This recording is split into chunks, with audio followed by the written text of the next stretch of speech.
其实刚才麦先生憋的算是少的哈，就是我们刚才理事长说，我们平均大概看起来，就是病人如果睡眠时候呼吸停掉的话，我们平均大概30秒左右。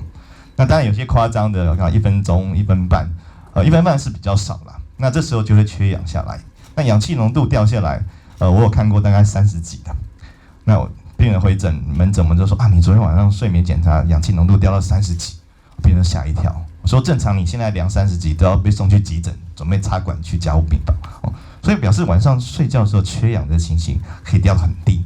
但是为什么我们还可以活着回来看我的门诊呢？因为他那个缺氧并不是一直都30几，就是我们刚才说是间歇型的，还会缺氧到很低，然后再回来很低，再回来，这也会造成病人的发炎的反应比较严重。如果一直缺氧，可能不会回氧，因为回氧的时候其实也会使发炎的细胞产生出来。那另外一个就是病人需要醒醒睡睡，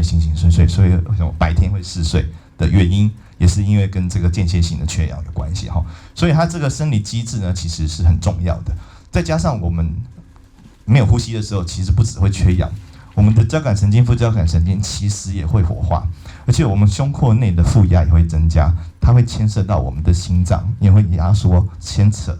到我们的心脏。所以就使得心血管疾病的严重程度增加所以它其实是一个很多的复杂的机制，但最重要的还是我们认为的这个缺氧，特别是间歇性缺氧。